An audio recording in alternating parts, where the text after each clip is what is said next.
Iniciamos el tratamiento de los 8 diafragmas con el primer diafragma a nivel caudal, que es la fascia plantar.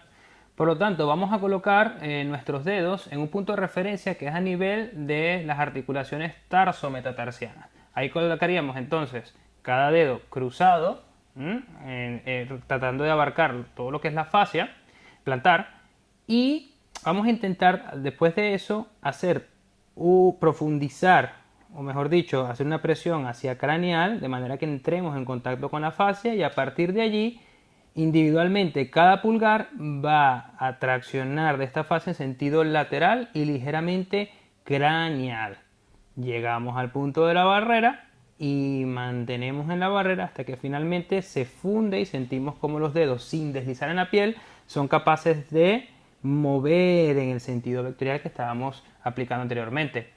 Después de haber terminado esta primera fase, vamos a una segunda fase que es exactamente igual, pero vamos a comenzar con una dorsiflexión. Le pedimos al paciente que haga una dorsiflexión y ahí mantenemos la misma posición de los pulgares y hacemos exactamente lo mencionado anteriormente. Después de haber terminado, vamos a plantiflexión y repetimos el resto de los pasos igual que antes. Luego pasamos al siguiente diafragma, el diafragma de la rodilla. Lo conseguimos justo por debajo del hueco popliteo. Ahí situamos nuestros dedos de esta forma, como para la técnica AO. Entonces colocamos el pulpeo de los dedos mirando hacia el techo, entramos en contacto justo por debajo del hueco popliteo y le pedimos al paciente que sencillamente deje descansar el peso de la pierna sobre nuestros dedos. En ese punto vamos a esperar pacientemente hasta que por la misma acción de la gravedad los dedos van a ir penetrando progresivamente en el tejido hasta que ya lleguen a una barrera, un tope. Cuando llegues a ese tope vas a intentar hacer una tracción física pero suave a la vez en sentido inferior sin deslizar los dedos en la piel.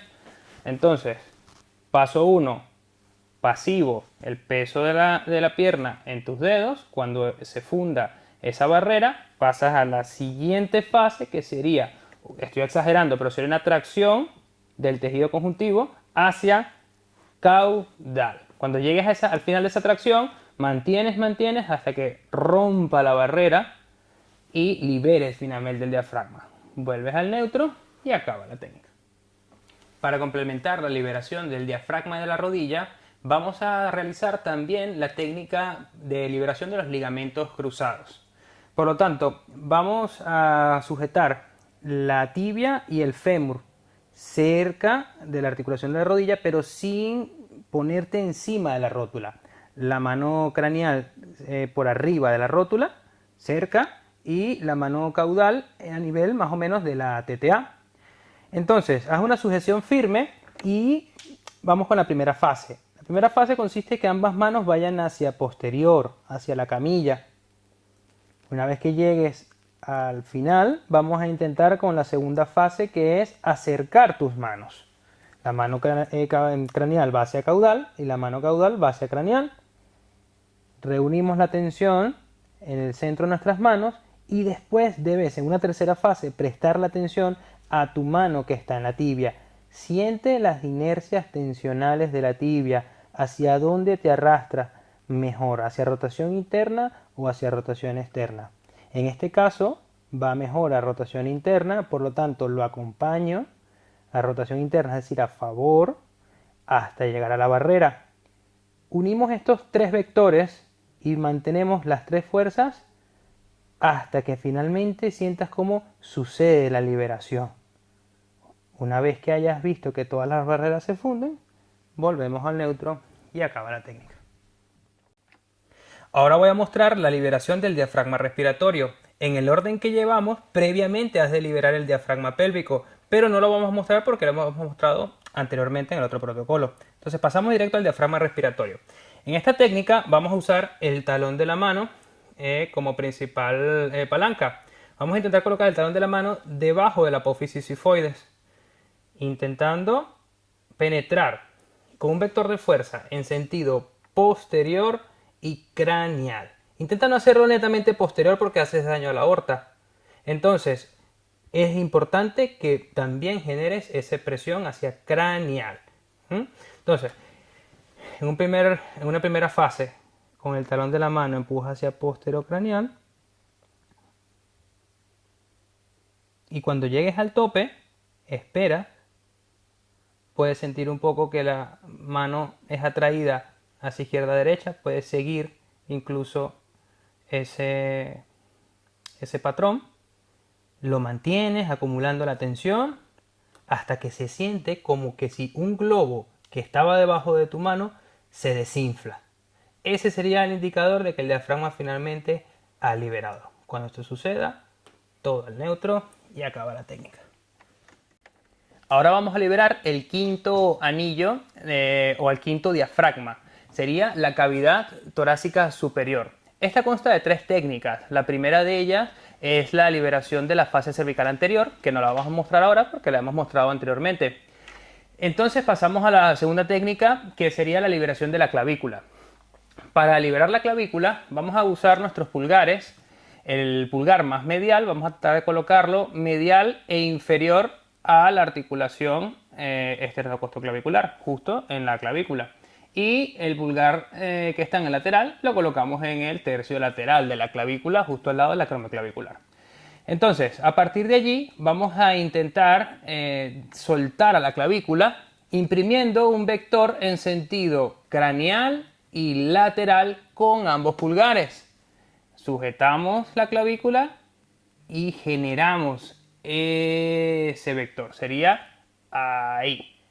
Intentamos, vas a sentir bastante el movimiento. Lo que pasa es que acá no se nota mucho, pero vas a sentirlo bastante. Vamos a imprimir esa fuerza y mantenemos allí hasta que libere. Cuando liberes puedes sentir una pequeña oscilación y como que la clavícula se ha desplazado bastante.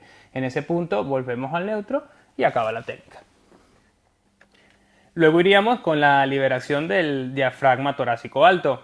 La hemos visto anteriormente en craneal, pero la vuelvo a explicar. Recordamos, colocamos una mano por delante, justo con el pulgar y el índice debajo de las clavículas. Y la mano inferior iría detrás del cuello, abarcando un poquito la zona de C7, T1. Entonces, a partir de aquí, vamos a intentar sentir con ambas manos cuál es la inercia de las tensiones en esta zona. Sintiendo un mismo tejido entre ambas manos, un mismo bloque, nos dejamos llevar por esta inercia, llevamos cada mano en el sentido que nos arrastre hasta el tope de cada una de las manos y ahí mantenemos en la barrera hasta que finalmente sientas cómo libera esa tensión. Una vez que libera, llevamos todo al neutro y acaba la técnica. Para complementar la liberación del diafragma de la rodilla, vamos a realizar también la técnica de liberación de los ligamentos cruzados. Por lo tanto, vamos a sujetar la tibia y el fémur cerca de la articulación de la rodilla, pero sin ponerte encima de la rótula. La mano craneal por arriba de la rótula, cerca, y la mano caudal a nivel más o menos de la TTA. Entonces, haz una sujeción firme y vamos con la primera fase. La primera fase consiste en que ambas manos vayan hacia posterior, hacia la camilla. Una vez que llegues al final, vamos a intentar con la segunda fase, que es acercar tus manos. La mano craneal va hacia caudal y la mano caudal va hacia craneal. Reunimos la tensión en el centro de nuestras manos y después debes, en una tercera fase, prestar la atención a tu mano que está en la tibia. Siente las inercias tensionales de la tibia, hacia dónde te arrastra mejor, hacia rotación interna o hacia rotación externa. En este caso va mejor a rotación interna, por lo tanto lo acompaño a rotación interna, es decir, a favor, hasta llegar a la barrera. Unimos estos 3 vectores y mantenemos las 3 fuerzas hasta que finalmente sientas cómo sucede la liberación. Una vez que hayas visto que todas las barreras se funden, volvemos al neutro y acaba la técnica. Luego pasamos a liberar el último de los diafragmas, el octavo diafragma. Vamos a liberarlo con 2 técnicas. Primero, para liberar la silla turca vamos a usar la liberación del efenoides y luego vamos a ir con la técnica COV4. Entonces, para la liberación del efenoides, vamos a colocar primero ambos pulgares sobre ambas alas mayores y el resto de los dedos, lo que es anular en el occipital y mayor e índice en el temporal. Bilateralmente hacemos esa toma y a partir de allí vamos a tratar la lesión que tenga el efenoides. Pero les voy a sugerir que primeramente hagamos una secuencia. Vamos a liberar primero hacia la compresión o hacia la extensión. Llevamos la CEP hacia extensión hasta que suelte. Luego vamos a flexión hasta que suelte. Y después sentimos la lesión que pueda tener la CEP individualmente. Torsiones, rotaciones laterales, flexiones, flexión, extensión, lo que sea, y tratamos la lesión que presente. Una vez que eso suceda, pasaríamos a la siguiente técnica de este diafragma o CV4. Finalizaríamos el tratamiento con la técnica CV4. Para esta técnica vamos a intentar colocar las falanges de una mano superpuestas sobre la otra. Acercamos las ambas zonas tenares e intentamos que la escama del occipital repose sobre la zona mullida de nuestros pulgares. Entonces, teniendo el occipital cogido de esta forma, vamos a intentar sentir las fases de flexión, extensión. Cuando lleguemos a la fase de extensión, vamos a intentar exagerar esa extensión y mantener el occipital pillado allí.